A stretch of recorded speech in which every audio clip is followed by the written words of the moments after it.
നമസ്കാരം. മലയാളി വാർത്തയിലേക്ക് സ്വാഗതം. കേരളത്തിലെ കാലാവസ്ഥയെക്കുറിച്ചുള്ള വിദഗ്ധർ നിർണായകമായ ചില മുന്നറിയിപ്പുകൾ നൽകിയിരിക്കുകയാണ്. കേരളത്തിൽ അത്യുഷ്ണം കുറച്ചു നാളുകൾ കൂടി തുടരുമെന്ന് കാലാവസ്ഥാ വകുപ്പ് അറിയിച്ചു. തെക്കുകിഴക്കൻ അറബിക്കടലിൽ സമുദ്ര താപനില 1.5 ഡിഗ്രി വർദ്ധിച്ചു. അവിടെ നിന്ന് വീശുന്ന ഉഷ്ണക്കാറ്റും കരയിൽ ചൂട് വർദ്ധിക്കാൻ കാരണമായി മാറി. കഴിഞ്ഞ വർഷം ഫെബ്രുവരിയിലേതിനേക്കാൾ 1 മുതൽ 2 ഡിഗ്രി വരെ ചൂട് ഈ വർഷം കൂടിയിരിക്കുകയാണ്. ഇന്നലെ ശരാശരി താപനില 35 ഡിഗ്രി സെൽഷ്യസ് ആയിരുന്നത് 2 ആഴ്ചയ്ക്കുള്ളിൽ 38 ഡിഗ്രി സെൽഷ്യസ് വരെ എത്തിയേക്കും. ഈ മാസം മഴ പെയ്യില്ല. മാർച്ച് ഏപ്രിൽ മാസങ്ങളിൽ വേനൽ മഴ കിട്ടും. എങ്കിലും സാധാരണ കിട്ടുന്നതിലും കുറവായിരിക്കുമെന്നാണ് കാലാവസ്ഥാ വിദഗ്ധർ ചൂണ്ടിക്കാട്ടുന്നത്. മാർച്ച് ഏപ്രിൽ മാസങ്ങളിൽ 38 മുതൽ 40 ഡിഗ്രി സെൽഷ്യസ് താപനില എല്ലാ ജില്ലകളും പ്രതീക്ഷിക്കുകയാണ്. വേനലിന് മുമ്പേ സംസ്ഥാനത്ത് താപനില ഉയരുന്നുണ്ട്.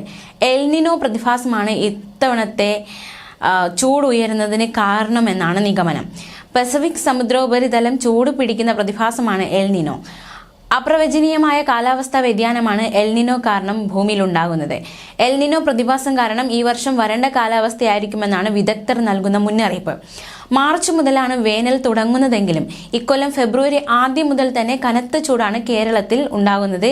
സംസ്ഥാനത്തെ മിക്ക ജില്ലകളിലും പതിവിൽ കൂടുതൽ ചൂട് അനുഭവപ്പെടുകയാണെന്ന് കാലാവസ്ഥാ നിരീക്ഷണ വിഭാഗത്തിന്റെ കണക്കുകൾ ചൂണ്ടിക്കാട്ടുന്നു. സീസണിലെ ഏറ്റവും ഉയർന്ന ചൂട് കണ്ണൂരിലാണ്. 37.7 ഡിഗ്രി സെൽഷ്യസ് രേഖപ്പെടുത്തുകയുണ്ടായി. ഈയിടയ്ക്ക് മാർച്ച് മുതലാണ് സംസ്ഥാനത്ത് വേനൽക്കാലം ഔദ്യോഗികമായി തുടങ്ങുന്നത്. ഇത്തവണ വേനലിലെ ചൂട് ഫെബ്രുവരിയിൽ തന്നെ തുടങ്ങിയിരിക്കുകയാണ്. മിക്ക ജില്ലകളിലും ശരാശരി 30 ഡിഗ്രിക്ക് മുകളിലാണ് പകൽ സമയത്തെ ശരാശരി താപനില.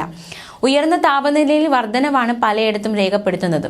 ഫെബ്രുവരി 5 കോഴിക്കോട് സിറ്റിയിൽ ഉയർന്ന താപനിലയിൽ സാധാരണയിലും 3 ഡിഗ്രി സെൽഷ്യസ് കൂടുതലും, കോട്ടയം, ആലപ്പുഴ, കണ്ണൂർ സ്റ്റേഷനുകളിൽ 2 ഡിഗ്രി സെൽഷ്യസ് കൂടുതലും ഉയർന്ന താപനില രേഖപ്പെടുത്തി. പുനലൂർ, പാലക്കാട് തുടങ്ങിയ സ്ഥലങ്ങളിലും ഉയർന്ന താപനില രേഖപ്പെടുത്തി. ഡിസംബർ, ജനുവരി മാസങ്ങളിൽ കാര്യമായ മഴ കിട്ടാതിരുന്നത് ഫെബ്രുവരിയിൽ ചൂട് തുടരാൻ കാരണമാകുന്നുണ്ട്.